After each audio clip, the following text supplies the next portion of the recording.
De volta com as últimas notícias do Fluminense nesta terça-feira aqui no canal do Lessa para você. As últimas informações do Flu, reforços já no CT Carlos Castilho. Rula Midjan, o zagueiro, e o atacante Rodrigo Castilho já estiveram no CT Carlos Castilho ao longo desta terça para fazer aquela parte dos exames médicos, né, os testes físicos e também a assinatura do contrato. O anúncio oficial deve acontecer muito em breve, dando tudo certo.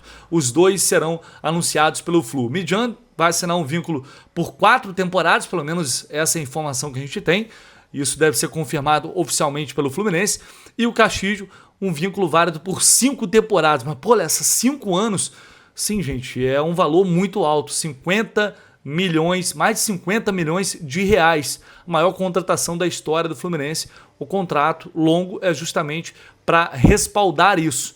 Tá? Então, são detalhes que a gente vai acrescentando aos poucos dentro das negociações. Inclusive, algo que eu não tinha falado, eu não tinha mencionado aqui, o próprio presidente do Nacional afirmou lá para a imprensa uruguaia que o técnico Luiz Ubeldia ligou para o Midjan e evidentemente foi muito importante nesse processo de negociação, de contratação. Como sempre é, o treinador ligando dá um peso diferente no negócio, porque o cara se sente valorizado. E certamente ele falou da necessidade do time, falou que as características dele se encaixam muito naquilo que ele precisa e necessita para o setor.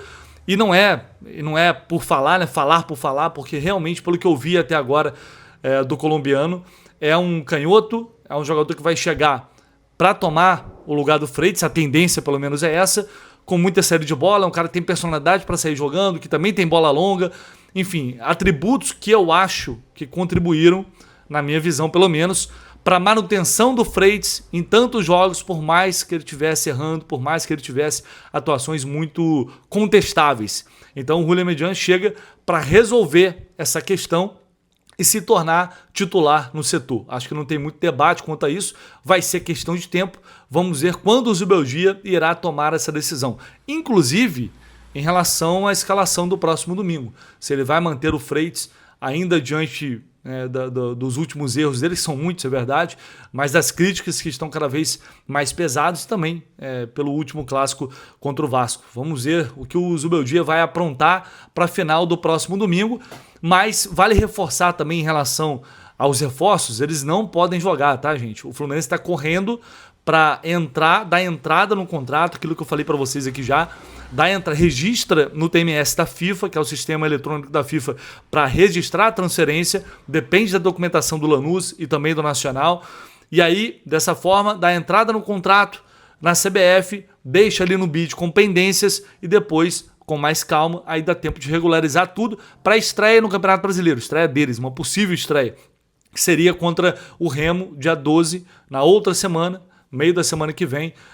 o jogo fora de casa. Pode ser, aí vai depender de uma avaliação da comissão técnica, mas são jogadores que já vinham atuando normalmente para os seus clubes. Então não tem essa questão de preparo físico, pré-temporada, nem nada. Estão prontos para jogar. Vai depender apenas da vontade mesmo do Zubeldia e da comissão técnica deles, tá? Por sinal, último dia da janela de transferências, últimas horas, na verdade, da janela de transferências vai fechar, por isso toda essa correria para fechar a negociação ontem, para viabilizar tudo, a chegada deles aqui, enfim, assinar contrato, uma correria danada, mas o Fluminense tem o Marcelo Penha lá que é especialista nisso, né, sabe tudo dessa questão, então acho que vai ser tudo resolvido a tempo. Agora, pode chegar? Ainda pode chegar.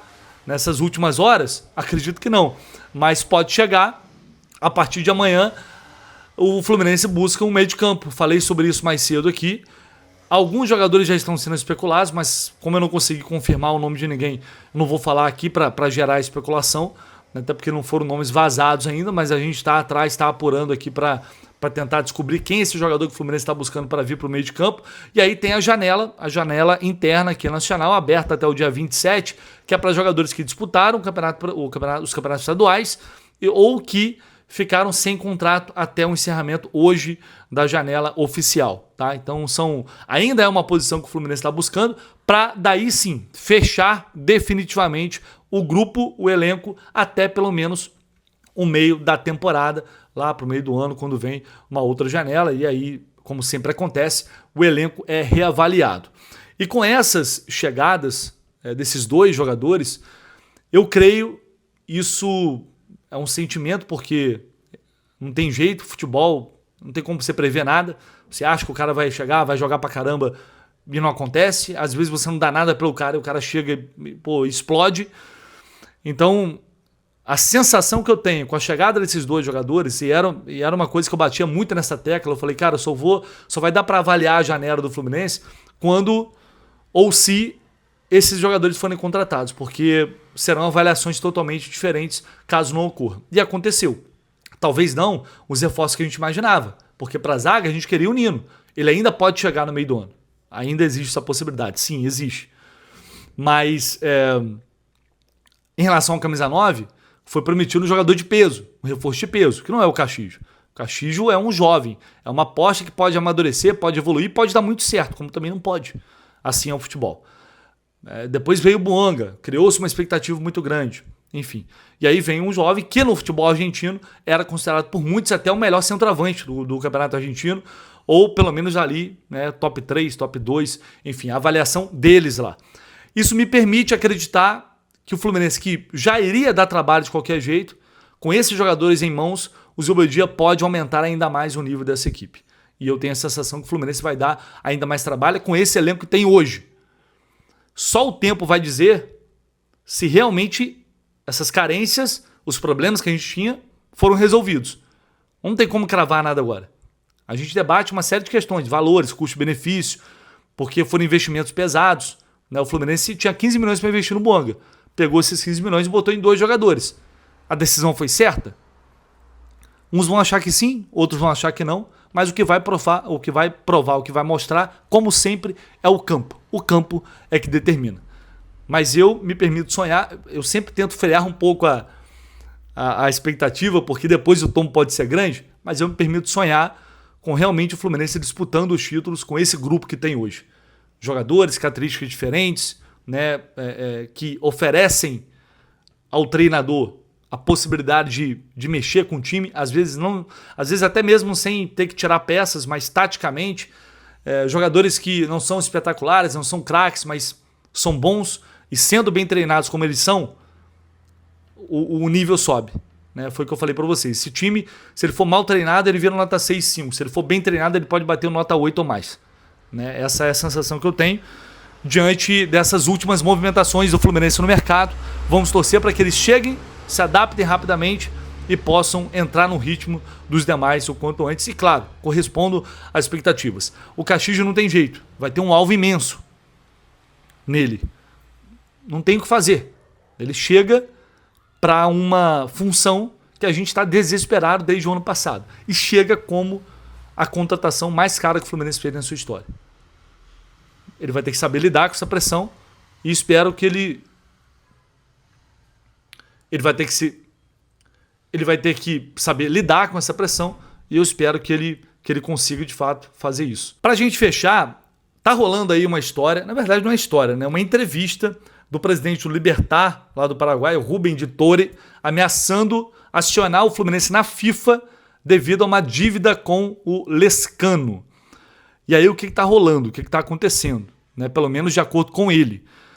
Quando o Fluminense comprou o Lescano junto ao Libertad do Paraguai, ficou acordado entre ele e o jogador que caso ele decidisse voltar para o futebol paraguaio, o Libertad teria preferência.